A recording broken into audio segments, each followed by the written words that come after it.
Varun, let me ask you about where things currently stand as far as ACCO is concerned. You've got about, what, 4.5 years of being in the business. But as you look at the way that the industry is opening up for digital players like yourself and keeping pace with what's happening with the incumbents in the industry, what are some of the big lessons, some of the big learnings over the last few years? And more importantly, given the penetration and the fact that there is so much headroom available for growth, what is the future strategy going to be?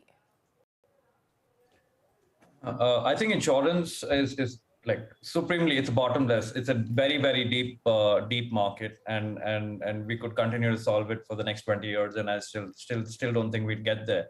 But at least the last 4.5 years have given us some clear indications of what's working and what's not working for our customers. And again, like Ruchi mentioned, on painting a couple of categories with a broad brush, even in insurance, I think value drivers are very, very different within categories. So auto works very differently from health. The same customer who's very price conscious suddenly becomes value conscious when he's trying to buy health insurance or life insurance. So these categories work very, very differently. What we've learned is that for categories like auto, which the product is fairly simple for customers to understand, shaving off distribution layers, going direct to consumer works beautifully well, has much better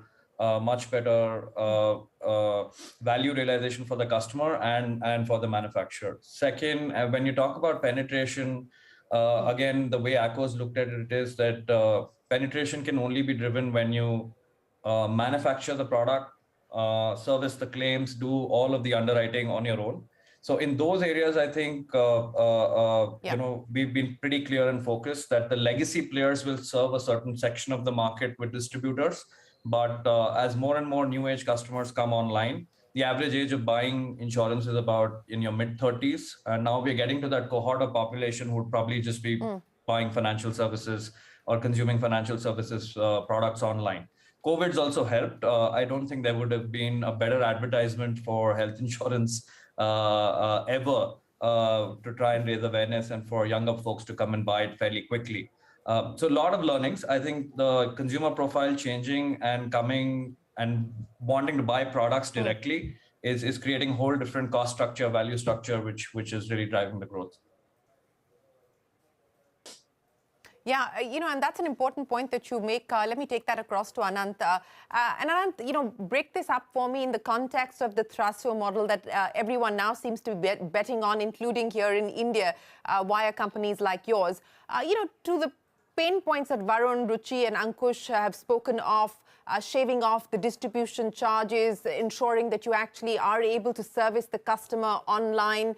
All of that is now par for course. That's pretty much hygiene stuff, and that's the expectation that customers have when they go online and engage with the brand. As you look at what the essence will need to be, speed to market, I would imagine, is one.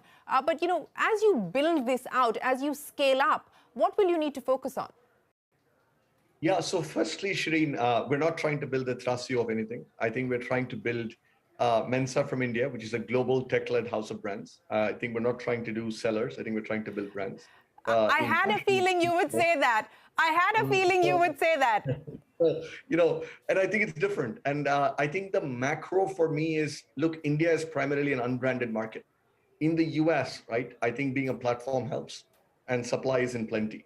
In India, I think, there are many platforms. It's always going to be a multi-platform market across Flipkart, Myntra, all of them, Amazon and many others, but supply is constrained, right? So there's going to be many, many brands that are built. What's changed, I think, is two things. One, in terms of brand building, first, distribution is democratized with all of the infrastructure that's been put in, not just by the e-commerce players, but also by the supply chain players like Delivery and Ecom Express and many others. And second, because of the way content is spread, I think digital brand building has become much less expensive.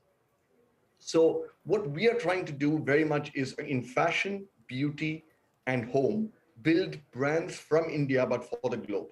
Ruchi, to the point that Anant was making there, and this ensuring that you leverage technology to be able to get to the customer.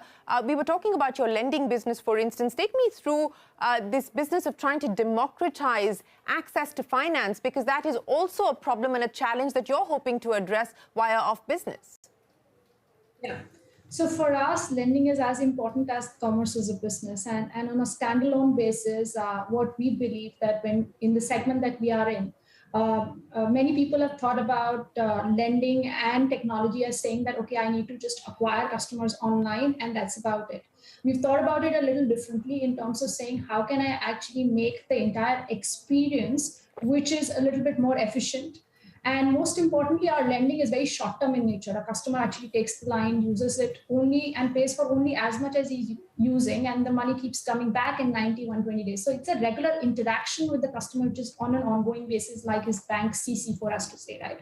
So as we replace that, technology actually enables us to make that experience with the customer very seamless. Varun, to the same point Anant and Ruchi were making on being able to leverage technology, especially for businesses like yours, what have you been able to do on that front, and especially from a differentiation perspective as well, given the fact that there are other players in the market attempting to reach out to the same customer? How are you using it to your advantage?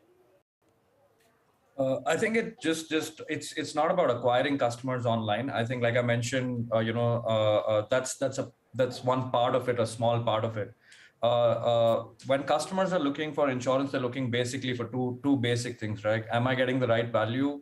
And is the company reliable, right? And will it come back? When I need my claim, will I reliably be responded to? I think these are just basically 2-3 things that the customers are looking at. It's not a category where people like to shop, browse. You need reliability and you need value.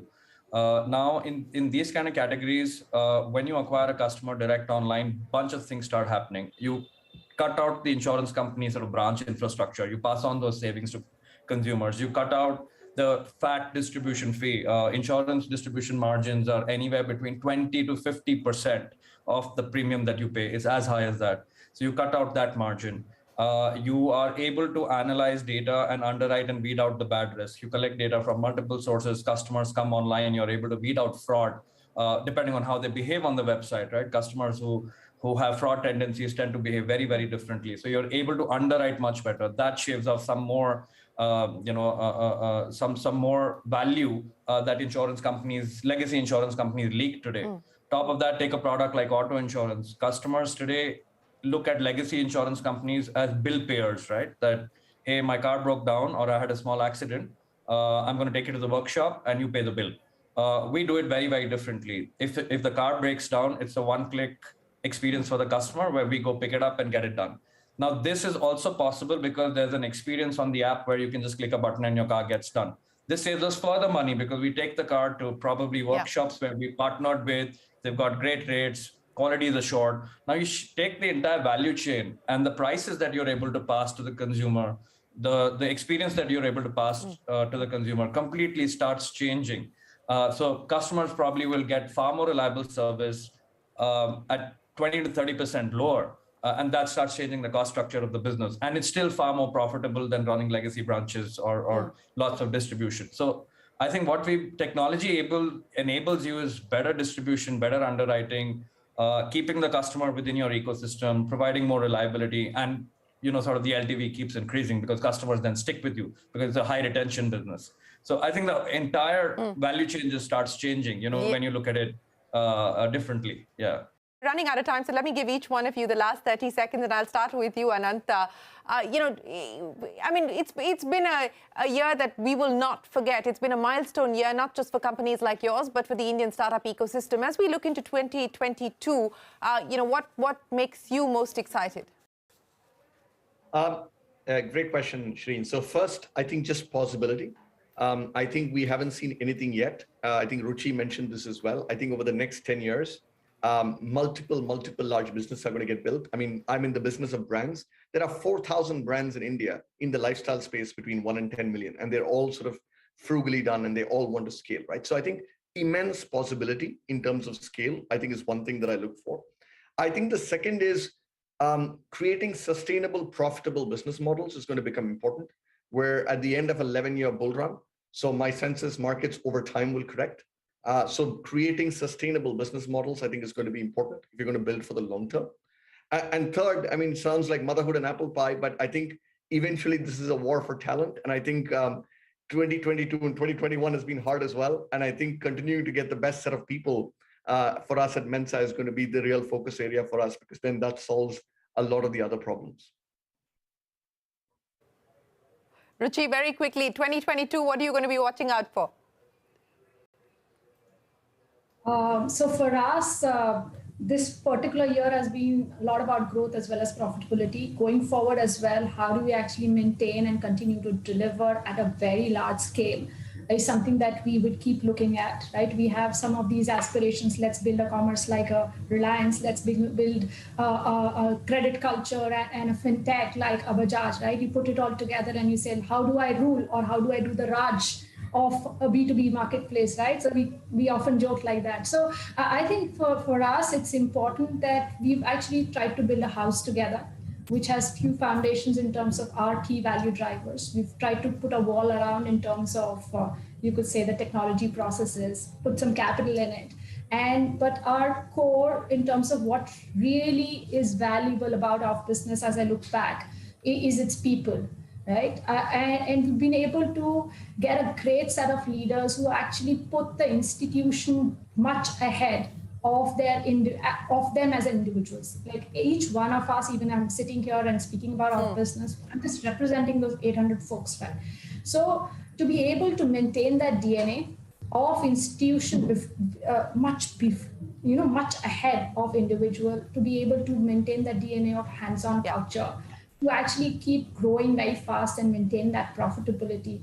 And that's something that we are targeting. Obviously, we look to go IPO in the next 12 months. So that's a milestone for us. But apart from that, I think I would just use this opportunity to thank everybody at Off Business for getting it where it is, and just wish us luck for the next milestone. There's plenty of luck that we're wishing you, but since you spoke about the IPO, let me ask Varun. Varun, is that the target for you as well? No, not in the next 2 years. I think we've got lots. We're just 4 years old. I think we can continue to grow. Touch wood, we had the opportunity to work with great investors, and there's enough capital in the bank for us. So there's no rush to IPO. For us, the next year would largely be, we've been focused, on auto insurance and a bunch of small categories like travel and gadgets and so on and so forth. The next 2022 for us is all going to be about health insurance. That's the next big beast that we really want to focus on. It's a very hard market. It's complicated with providers and hospitals and regulations, and so to innovate in that space and give good quality access healthcare to people is a big hard problem to solve. So I think next year is just going to be about that. And I completely can't, I have to echo what Anant is saying. Probably the biggest challenge is finding the right people to solve these hard problems. Yes.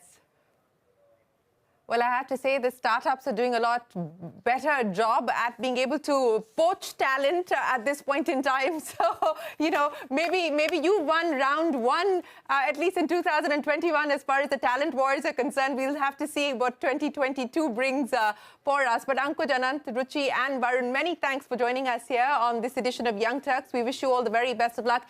And thanks very much for sharing your stories with us. We will take a break. There's a lot more coming up. Don't go anywhere. We're back in a moment with a lot more.